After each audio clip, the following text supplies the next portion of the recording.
सभी का इस प्रोग्राम में स्वागत हम करते हैं। ये आज हमने इसको अमावस्या से लिया हुआ है। तो आम तौर से अमावस्या और पूर्णिमा पर हम मुनियो मिस्टिका मेडिटेशन रखते हैं, जो बड़ा ही खूबसूरत ध्यान है। तो मैं चाहता हूँ कि इस अवसर को भी सारे लोग महसूस करें और आने वाले जितने भी प्रोग्राम आगे हम रखेंगे ज़्यादातर में एक कोई पूर्णिमा या अमावस्या जो होगी उसको इस प्रोग्राम के साथ हम फ्यूज करेंगे, जिससे कि लोग उसको भी महसूस करें। मुनियो मिस्टिका मेडिटेशन परफेक्ट साइलेंस का मेडिटेशन है और मैं उम्मीद करता हूँ कि जो लोग भी मेरे पास आ रहे हैं उन्होंने मुझे गौर से सुना होगा तो कई सारी बातें उनको बेशक समझ में आई होंगी।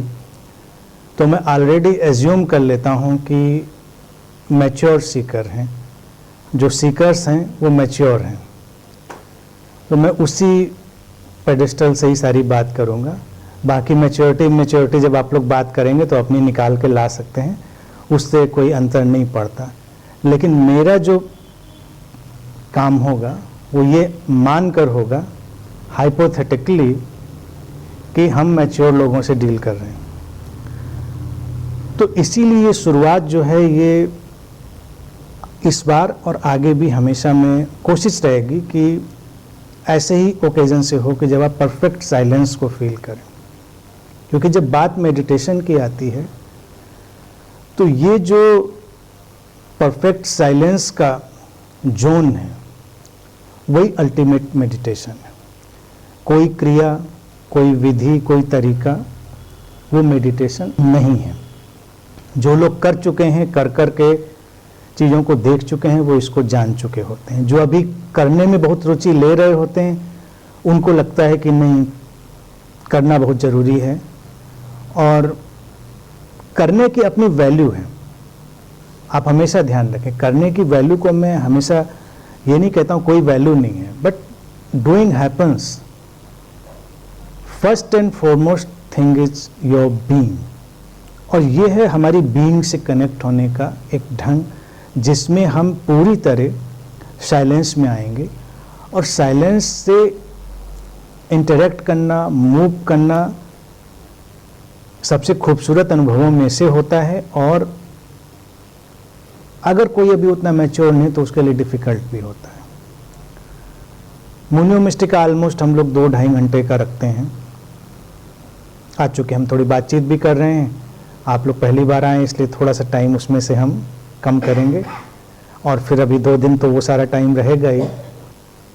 आम तौर से जो लखनऊ में हम लोग करते हैं, चूँकि एक ही दिन करते हैं इसलिए बाहर वालों को उसमें बहुत इनकरेज नहीं करते हैं कि उनके लिए अननेसेसरी का बहुत एफर्ट हो जाएगा कि एक दिन के लिए वो आएंगे और जाएंगे, क्योंकि वो एक ही फुल मून या अमावस्या पे करते हैं। तो 2.5 घंटे टोटल साइलेंस, और किसी को पता भी नहीं चलता। वो 2.5 घंटे 2 घंटे किसी को पता भी नहीं चलते कि हम कुछ कर रहे थे या नहीं कर रहे थे। इतना स्मूथ और इजी होता है जब हम एक ग्रुप एनर्जी में और इस बुद्धा फील्ड में और अपने इंटेंशन के साथ मूव करते हैं। और वो साइलेंस हमको इतना समृद्ध करता है, इतना एनरिच करता है, जो हमको कोई भी क्रिया समृद्ध नहीं करती। सबसे बड़ी चीज़ तो ये है। तो ये जो अल्टीमेट अवेकनिंग प्रोग्राम का नाम दिया है वो इसीलिए दिया है। अल्टीमेट अवेकनिंग का मतलब ही अल्टीमेट है और अवेकनिंग का मतलब अवेकनिंग है ही है। उसको डिफाइन करने का कोई काम अननेसेसरी मेहनत होगी। अवेकनिंग के कंसेप्ट हैं जिनको लोगों ने बहुत मिस्टिफाई किया है, तो उनको थोड़ा डिमिस्टिफाई करने की कोशिश करेंगे हम आज और 2 दिनों में। और अल्टीमेट वही चीज़ है जो आपकी अपनी हो जाए, जो नोइंग है वो आपकी अपनी हो जाए। तो इसको मैं 2 चीज़ में तोड़ देता हूँ। एक होता है नॉलेज और एक होती है नोइंग। नॉलेज तो हम बहुत सोर्सेस से गेन कर लेते हैं। आज के वक्त में नॉलेज इररिलेवेंट हो गया है, क्योंकि नॉलेज हमारी फिंगर टिप्स पे है। हम हाथ में अपने सेल फोन कैरी करते हैं और आज का सबसे बड़ा जो नॉलेज गुरु है वो गूगल है। आप एक क्लिक पे सारा नॉलेज देख सकते हैं, लेकिन साइमल्टेनियसली वो उतना ही कंफ्यूज करने वाला भी होता है, उतना ही बर्डनसम भी होता है। तो उससे किसी व्यक्ति के अंदर वो शांति और वो समस्वरता, पीस, हार्मनी, वो सब तो नहीं आता, क्योंकि दिखता तो नहीं है। तो पहले के वक्त में नॉलेज का भी बड़ा मूल्य होता था कि हमको कोई नई बात पता चली। तो आज के टाइम में जैसे मुझसे भी लोग कहते हैं कोई नई बात आप नहीं कहते हैं, तो मैं उनसे हमेशा कहता हूँ नई बात कही ही नहीं जा सकती।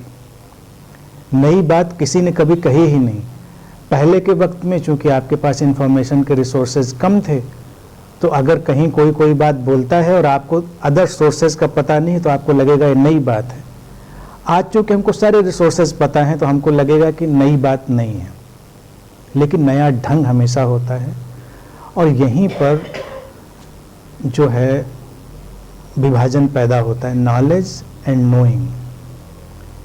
ज्ञान और जो ज्ञान से जो स्थिति पैदा होती, नोइंग यानी जो इनर पार्ट है उसका, तो हम लोग मेडिटेशन और इन प्रोग्राम्स के थ्रू नोइंग में एंटर करते हैं। नोइंग ऐसी है कि आप समझा नहीं सकते किसी चीज़ को, लेकिन आपके अंदर पूरी क्लैरिटी है किसी भी चीज़ को लेकर। वो एक सर्टेन टाइप की नोइंग, और नोइंग से फंक्शनिंग आती है। नोइंग से फंक्शनिंग आती है, नॉलेज से फंक्शनिंग नहीं आती। नॉलेज से तो कई बार हम कंफ्यूज भी हो जाते हैं। जैसे नेचर में नोइंग है और नॉलेज तो उसका एक बाई प्रोडक्ट है। नॉलेज को हम लोग डिराइव करते हैं बहुत सारे प्रोसेस के थ्रू। अगर आप देखें, जैसे हम लोग एक हिंदी में मुहावरा यूज करते हैं, किसी को थोड़ा सा डिग्रेड करना हो नॉलेज के तौर से, तो हम कहेंगे क्या घूंगा बसंत बने घूम रहे हो, घूंगा स्नेल। तो हमको लगता है कि घोंगे को देख के लोगों ने अज्यूम किया होगा कि कैसे चल रहा है, रेंग रहा है घोंगा स्नेल, तो वो शायद स्टूपिड होता होगा घोंगा। तमाम चीज़ें लोग ऐसे ही अज्यूम करते रहे अतीत में और उनसे अपनी चीज़ें डिराइव कर लेते हैं कि तो उनको लगा घोंगा स्टूपिड होता है।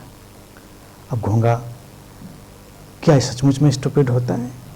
आप कभी जाइए समंदर के किनारे और जो स्नेल्स का स्ट्रक्चर पैदा होता है, जो अपनी सेल वो बनाता है, जो उसके थ्रू पैदा होती है, कितनी डिज़ाइनर, कितनी इंट्रिकेट, उसको अगर हम अभी बनाने बैठें तो बड़ा आर्टिस्ट भी कहीं ना कहीं उसमें चूक जाएगा, उतना परफेक्शन नहीं ला पाएगा, बहुत उसके लिए परफेक्शन चाहिए। तो उस घोंघे के अंदर भी एक इंट्रिंसिक नोइंग है। नोइंग से एक क्रिएटिविटी घट रही है। नॉलेज हो सकता है ना, वो समझा ना सकता हो किस एंगल पे हम इसको मोड़ेंगे, किस मटेरियल को यूज करेंगे और क्या क्या हम इसमें डालेंगे, तो वो तो फिर हम एज ए ह्यूमन बीइंग उस सबको नॉलेज को लाते हैं। तो ये नॉलेज और नोइंग का डिफरेंस है। जब नोइंग होती है तो हम जिंदगी को जीते हैं। नॉलेज जब होता है तो हम उसको इस्तेमाल कर सकते हैं, लेकिन चूक भी सकते हैं, क्योंकि कभी कभी एकदम से लगेगा अब आगे और हम ब्लैंक हो जाएंगे।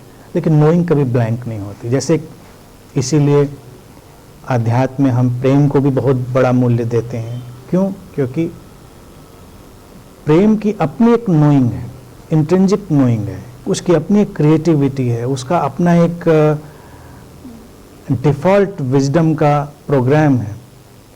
तो जैसे कोई अपने बीइंग में, अपने लव में सेटल्ड होता है, तो वो ज़्यादा सोचता नहीं, वो प्रेम पर प्रवचन नहीं दे सकता, लेकिन वो जीना शुरू करता है। और उस जीने में तमाम तरह की क्रिएटिविटी, तमाम तरह की ऐसी चीज़ें आती जिसको हम इमेजिन ही नहीं कर सकते।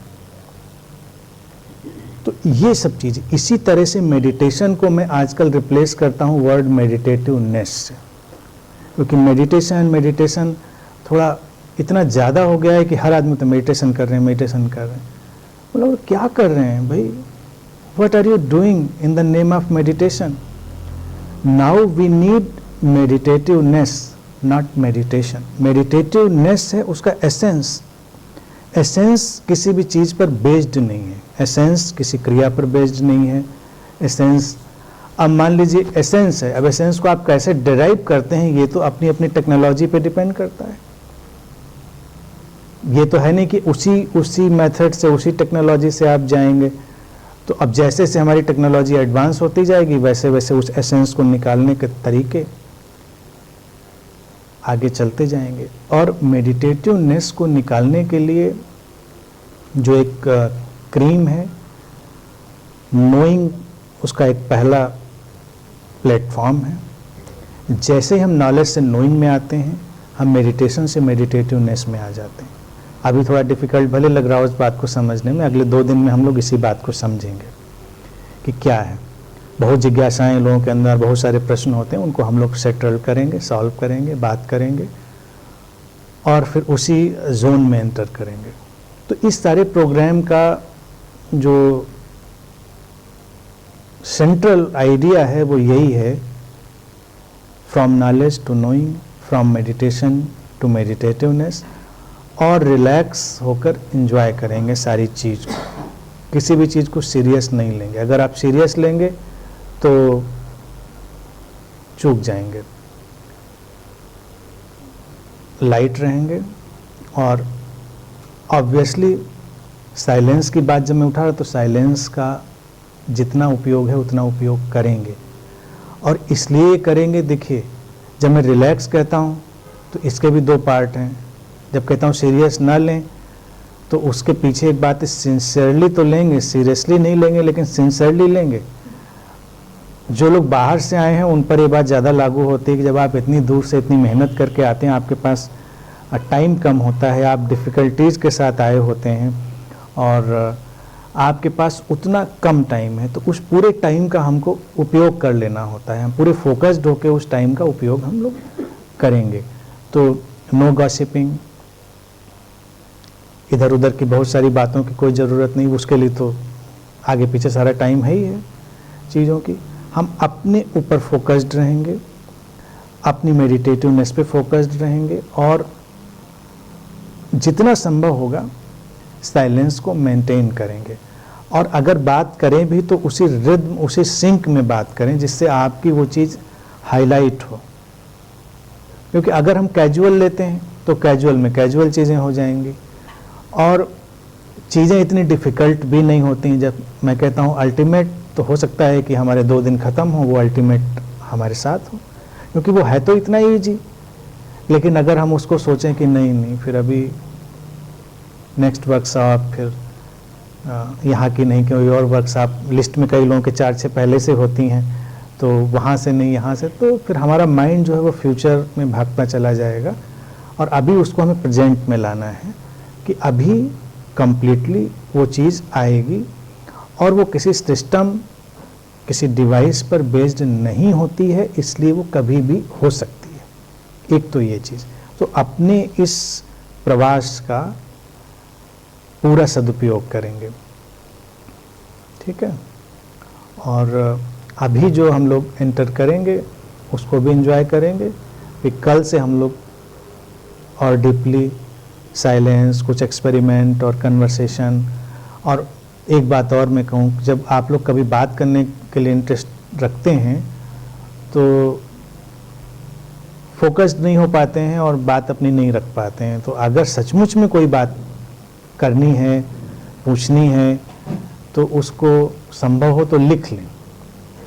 लिखकर जब आप हमारे कन्वर्सेशन के सेशन में हम लोग होंगे तो उसको उतनी प्रिसाइजली आप बात कर पाएँ। और मैं हमेशा प्रेफर करता हूँ, एक बात और, आप अगर आपने सुना होगा मुझे गौर से तो आप जान ही चुके, मैं प्रेफर करता हूँ सामने आमने लोग बोलें, क्योंकि वो भी करेज है, हम अपनी बात बोल सकते हैं और उस करेज से तमाम चीज़ें सॉल्व हो जाती हैं। लाइफ की 80% चीज़ें तो हमारे करेज से ही सॉल्व हो जाती हैं। जैसे ही हम खड़े होकर कुछ बोलना शुरू करते हैं तमाम चीज़ें सॉल्व हो जाती हैं। तो एक वो चीज़ है, तो अपनी बात कह लें, उसकी कोशिश करें। और ना कुछ कहने का मन हो, कोई अपनी बात ही शेयर करनी हो तब भी उसको शेयर कर लेंगे, जब कॉल किया जाएगा तो कर लेंगे। तो इस तरह से अपनी प्रिपरेशन भी रखेंगे। कुछ अगर पूछना है तो उसको पहले से रखेंगे, क्योंकि अक्सर यहाँ आने के बाद जब लोग थोड़ा एटमॉस्फेयर से यहाँ ट्यून्ड हो जाते हैं तो पूछना मुश्किल हो जाता है उनके लिए, डिफ़िकल्ट हो जाता है। आमतौर से यही लोगों का अनुभव रहता है, मेरा भी यही अनुभव रहता है, क्योंकि पूछना ऐसा किसी को होता नहीं है ख़ास तौर से, लेकिन फिर भी लगता है तो उसको ज़रूर आप करेंगे। तो ये अगले 2 दिन के लिए, ठीक है।